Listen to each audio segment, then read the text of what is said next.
J'espère que vous allez bien, on se retrouve pour le brief du mercredi 17 janvier, il est 8h15. Aujourd'hui donc on va parler des trades qu'on a pris hier dans le groupe Discord, qui est 100% gratuit, donc si jamais vous voulez le rejoindre c'est avec grand plaisir, le lien est en description. On parlera également donc news économique, du ratio long and short, du funding open interest, des liquidations, et on finira par l'analyse technique pour savoir ce qui pourrait se passer dans les 24 prochaines heures. Alors, donc au niveau tout simplement des trades d'hier, donc on était rentré, donc c'était pas hier, c'était le 15, on est rentré sniper juste ici, donc vous l'avez vu sûrement dans la vidéo d'hier. Tout simplement, ça représentait la zone OTE de ce mouvement. On a rebondi parfaitement. Voilà, tout simplement, on a été directement chercher les 0,618 pour repartir. Derrière, hier, on a fait une mèche liquidatrice. C'était assez évident, étant donné qu'on avait pas mal de gens qui avaient long tout ce mouvement-là, étant donné qu'on n'avait pas de volatilité. On est un peu dans un range. Et bon, on est venu rechercher cette zone-là. J'ai fait une deuxième entrée, étant donné que j'avais pris un peu de profit ici. J'ai fait une deuxième entrée, je crois, à 298. Ça a fait un prix moyen à 223, alors que j'avais un prix moyen à 202. Et tout simplement, voilà, on est remonté derrière. Maintenant, on va attendre de voir. Je suis BE. J'ai clôturé tous mes trades. Donc, que ce soit ADA. ADA, j'avais ouvert un trade. Donc, on est sorti. Je suis sorti parce que j'ai pas eu le temps de le call. C'était juste une simple mèche. Après, il est reparti. Donc, 1,7 de R. Le APT, je suis sorti à 0,6 de R. Le Big Time à 0,25 de R. On est sur une semaine à 5,65. Donc je l'ai noté ici. Tout était partagé. Donc clairement, si jamais vous voulez nous rejoindre, c'est avec grand plaisir. Je partage tout. Donc voilà. C'est avec grand plaisir. Je me sers de ce Discord comme un livre de trading. Donc vous avez simplement à lire et désactiver les notifications si ça vous embête d'être spammé. Donc au niveau des news économiques, aujourd'hui on va avoir l'inflation européenne à 11h, donc ça va avoir un impact sur l'euro USD directement, mais ça n'aura pas d'impact direct sur les cryptos, sauf si ça a un gros impact sur le dollar et que les chiffres sont complètement inédits. Donc on va voir ça, mais normalement on prévoit pas de gros changements, une inflation prévue à 2,9%, donc un peu en hausse par rapport aux autres fois. Donc on va voir.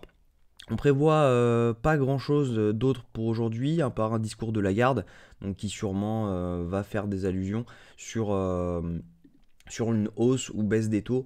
Donc on verra, mais bon, l'Europe n'a qu'un faible impact sur les cryptos.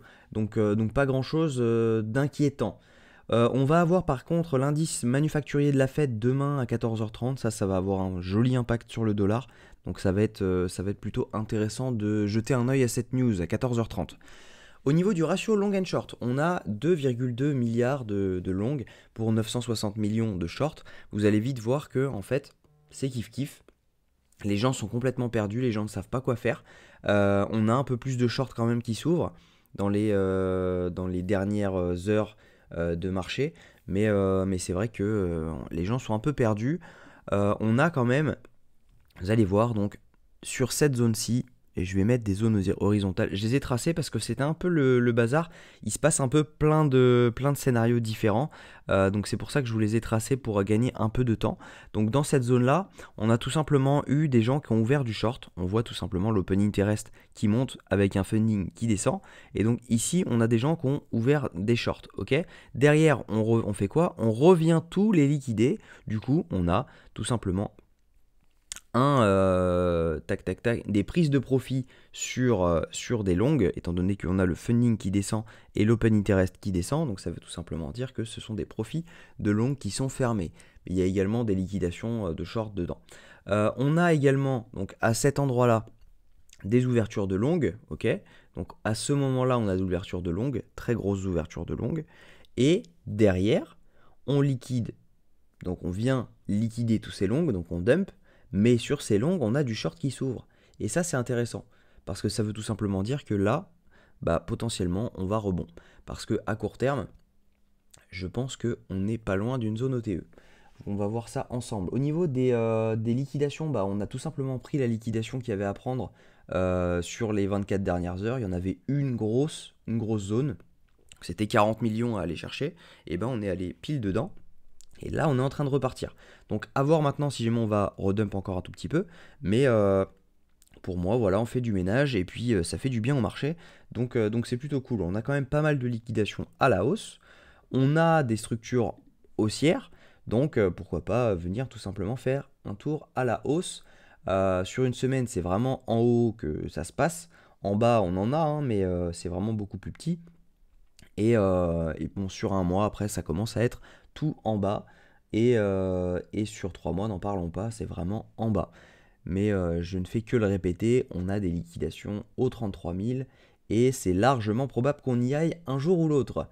Au niveau, donc, hop, on va se prendre la charte spot. Hop là. Donc tout simplement, si jamais on venait chercher cette zone-là, je pense qu'on n'est pas loin d'une zone ETE. Donc il y a moyen qu'on redump un tout petit peu pour venir chercher les 42 636 à court terme, pour ensuite vouloir rebondir dans la logique. Normalement, il n'y a rien de bearish là sur la structure. Donc clairement, on peut repump tranquillement. Il faut savoir également que nous sommes dans un range dans ces zones-là. On ne fait que avoir simplement des chasses en haut, des chasses en bas, des chasses en bas, des chasses en bas, et puis tout simplement, il faut savoir être au bon moment. Je vous déconseille de faire quelque chose au milieu de ce range, étant donné que bah, tout peut se passer, hein. On peut très bien revenir chercher le bas, on peut très bien revenir chercher le haut, et ça peut durer comme ça pendant plusieurs heures. Donc je vous déconseille de faire quelque chose quand on est au milieu. Si on est en bas, bah, ouvrez du long. Si vous aviez prévu d'ouvrir du long, si jamais on est en haut, ne faites rien, étant donné que ben, les shorts se prennent ici et pas en haut. Donc pour le moment, voilà, les conseils que j'ai à vous donner, ce n'est pas un conseil d'investissement, ne suivez pas ces conseils, prenez-les en avis, mais voilà. Donc au niveau technique, moi je pense que tout simplement, maintenant qu'on a eu ce mouvement baissier puis haussier, on est en train d'avoir des structures haussières, je pense qu'on a tout pour venir chercher cette zone.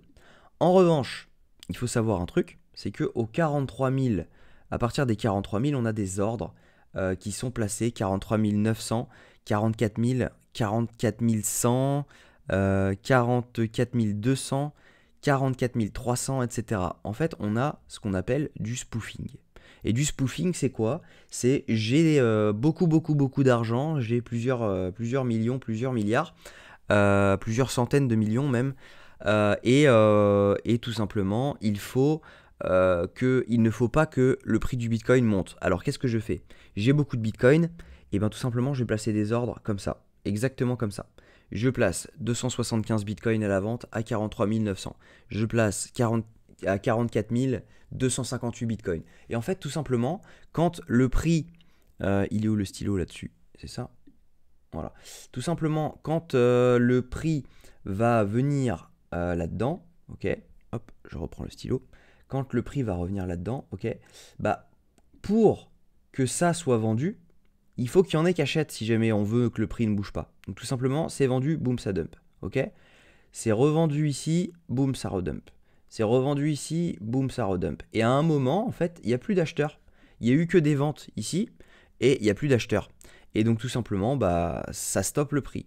Donc quand on a énormément d'argent, ça, c'est un truc qui marche. Mais voilà, donc il faut juste l'avoir en tête. Il faut juste avoir en tête qu'il y a des ordres ici. Donc si jamais on commence à passer au-dessus des 44 600, il n'y a plus rien jusqu'au 49. Donc ça veut dire qu'on peut très bien y aller. À mon avis, ce sera plus les 46. Mais il faut bien avoir en tête que au 44 800 900, et ben, il y a ces ordres-là. Et moi, c'est pour ça tout simplement que j'ai dit sur le groupe que je mettrais un TP 50% de ma position à 43 900 plus SL à BE. BE, ça veut dire break-even, donc SL au prix d'entrée, pour tout simplement prendre des profits parce qu'on n'est pas garanti d'aller au 46 100, même si techniquement ce serait la zone parfaite de short. Je pense qu'il y a des chances qu'on n'y aille pas. Et ça, ça serait problématique pour la suite parce qu'on garde quand même pas mal de liquidités à la hausse. Et pour moi, je trouve que ça serait dommage de dump maintenant sans être venu chercher ces zones. Donc voilà. Donc ces zones, c'est les 44, donc c'est juste ici. En fait, hein, c'est juste au-dessus de cette mèche, il y a un gros qui protège cette zone, qui ne veut pas qu'on aille ici. Il doit avoir un énorme short et il veut protéger tout simplement ce short. Donc voilà les amis pour aujourd'hui. La tendance pour moi elle est baissière étant donné qu'on a eu ce choche.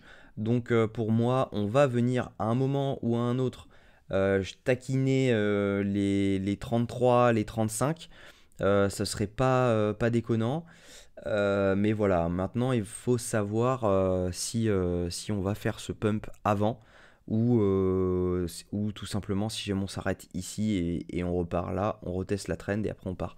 Mais voilà, dans la logique, avec ce choche, on est baissier.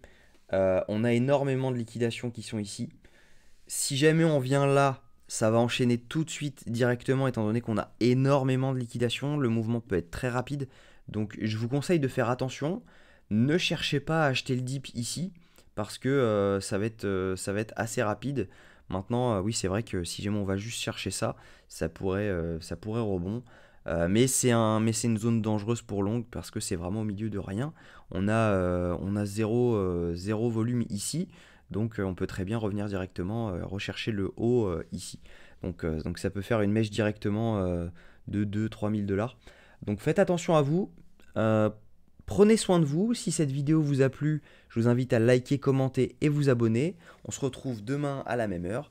Et puis bonne journée.